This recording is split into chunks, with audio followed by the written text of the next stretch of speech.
Terima kasih Anda masih bersama kami di Sapa Indonesia Pagi. Saudara, kita masih membahas soal bagaimana pengembangan food estate ini. Kalau kita lihat sebelumnya memang pasangan calon nomor urut 1 Anies Baswedan dan juga Muhaimin Iskandar ini punya perubahan lain yakni kontrak farming. Kita masih melanjutkan bersama dengan tim sukses atau tim pemenangan ketiga pasangan calon. Saya langsung ke Mas Ciko. Mas Ciko, kalau kita lihat ini kan mereview kembali. Kemudian Sekjen PDI Perjuangan Hasto Kristianto ini sempat mengungkap bahwa food estate ini dikritik karena merupakan dugaan kejahatan terhadap lingkungan, berimbas pada penebangan hutan yang tidak menghasilkan. Jawaban Anda soal ini?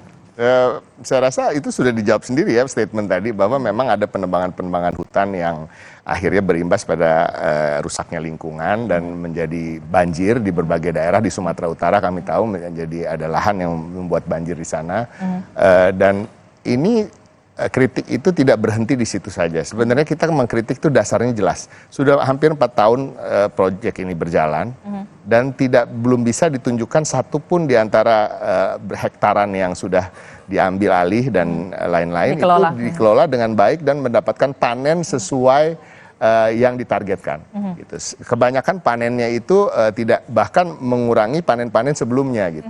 Karena banyak juga dilakukan di lahan-lahan yang tidak tepat guna seperti lahan gambut di Kalimantan Tengah. Ini permasalahan gitu. Yang biasanya singkong itu bisa sampai 4 meter, batangnya ini cuma tidak sampai ke 1 meter juga. Jadi ini hal-hal seperti itu, apa yang disampaikan oleh Pak Jafar sebenarnya semuanya sangat ideal gitu. Tapi pada kenyataannya itu bukan itu yang sedang berlangsung selama 4 tahun terakhir ini gitu. Jadi apa menjadi jaminan? Karena kan ya eksekutornya akan orang yang sama, Pak Prabowo juga gitu. Tapi kan kalau kita jangan-jangan ini visi misinya Pak Jafar. Tapi kan kalau kita bukan Pak Prabowo. Visi Prabowo dong. Kalau kita lihat kan juga anggarannya tidak main-main ya, cukup besar, ada 108,8 triliun rupiah dengan adanya food estate di berbagai wilayah, tidak hanya di Pulau Jawa. Kemudian tadi Anda bilang seharusnya di Kalimantan tanamnya ini, tapi ditanamnya ini. Anda melihat ada kurang riset kah di sana?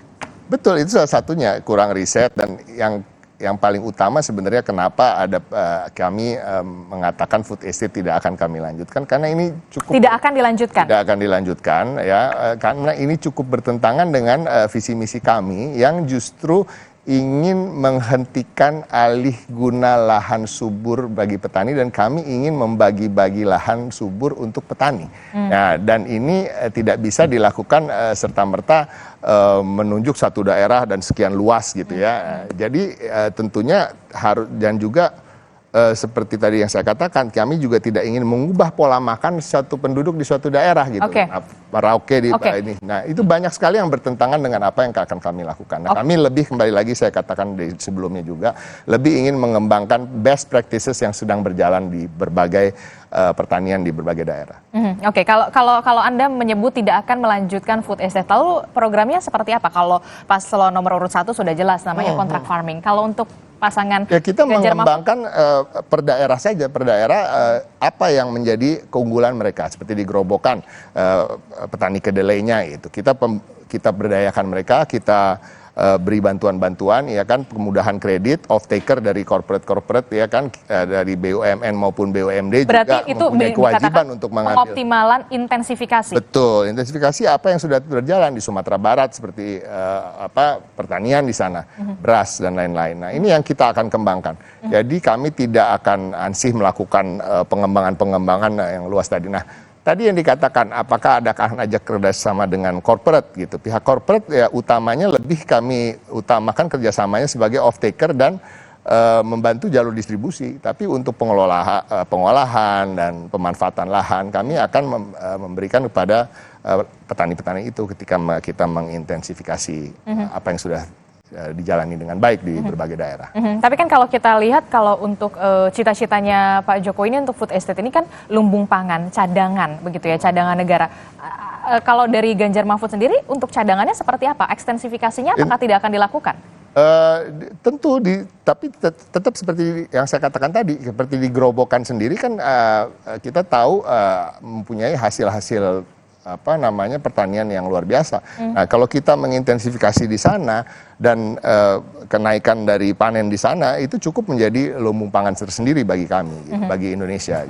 Nah, ini yang tidak menjadi perhatian ketika food estate ini digelontorkan dan lain-lain menurut kami. Dan kita sudah banyak belajar tadi, Disti juga pernah mengatakan bahwa di tahun 90 zaman Pak Harto ya kan tidak gagal, ya kan di zaman Pak SBY juga tidak dapat terlaksana dengan baik. Nah ini sesudah 4 tahun berjalan, belum ada bukti keberhasilan dimanapun, bahkan ada lahan-lahan terbengkalai, ya kan ekskavator yang mangkrak. Ya. Nah ini bagaimana ini bisa dilanjutkan dengan baik? Apa jaminannya oleh orang yang sama gitu, yang diberikan tugas untuk mengembangkan food estate itu sendiri?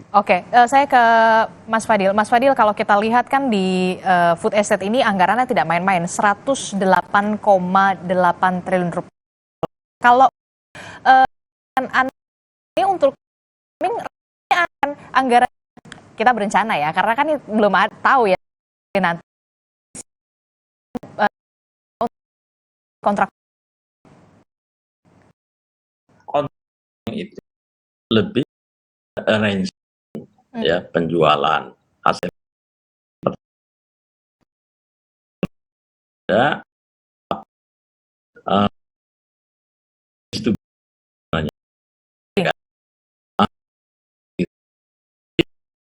ini akan sambungkan bagi produsen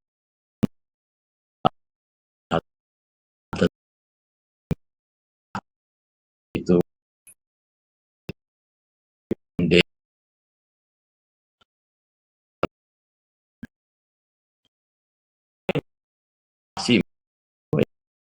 yang akan pada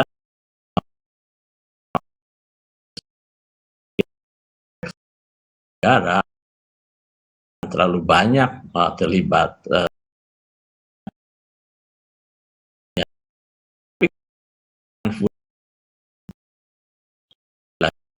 sistem produksi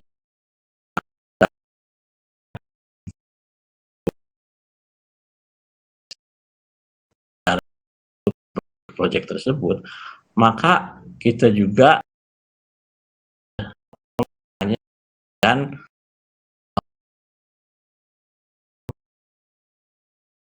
melantarkan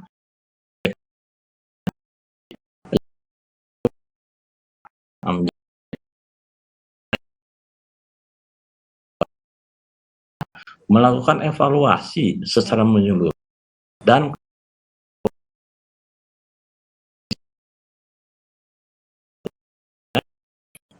dari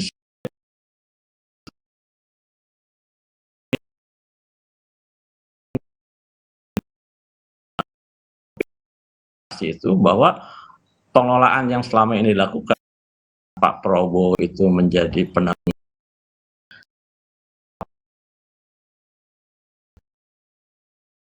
itu pasti akan kita koreksi gitu. Nah kalau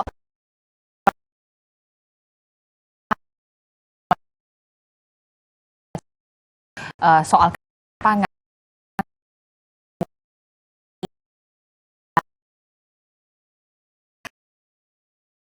1 juta petani dan nelayan ini berkurang di 2030.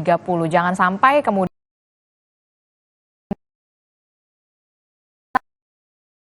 jadi apa sih mau jadinya YouTuber, seleb.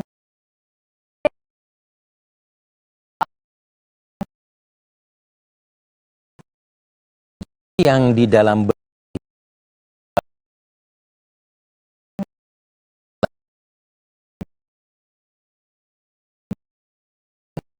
Perubahan dengan berpanah, kemudian bertambahnya sebagainya, kemudian kan komoditi lagi yang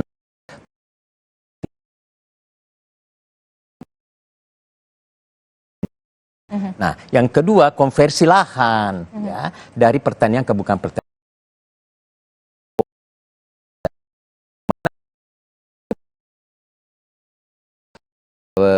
Pada waktu Prabowo menjadi presiden, milenial ya yang sekarang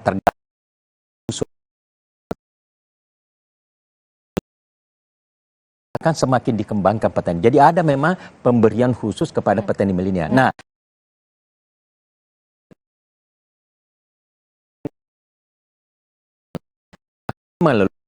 melalui apa namanya, waktu dibagi sudah bagus perusahaan, usaha, bukan lagi sawah. Oke.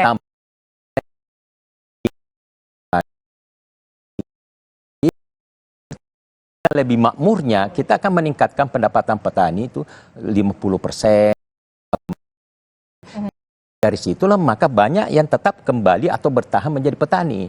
Situ letaknya. Justru itulah maknanya juga kita mengadakan food estate itu. Oke, kita akan lihat bagaimana kemudian masing-masing pasangan calon ini punya strateginya masing-masing. Tetap melanjutkan food estate, kemudian tidak melanjutkan, akan ada program baru termasuk juga untuk pasangan calon nomor urut 1 ada kontrak farming. Kita akan lihat bagaimana sebenarnya cita-citanya sama. Ingin adanya Indonesia yang lebih baik, kedaulatan pangan, ketahanan pangan, dan juga keterjaminan kesejahteraan para petani. Tentu saja ini yang kemudian harus menjadi garis besar kita semua. Terima kasih Mas Ciko Hakim, Pak Jafar, dan juga Mas Fadil telah bergabung bersama kami. Kita akan lanjutkan lagi nanti dialognya dengan tema-tema yang menarik lainnya. Terima kasih Pak Fadil. Terima kasih. Assalamualaikum, selamat pagi. Pak Ciko, ini...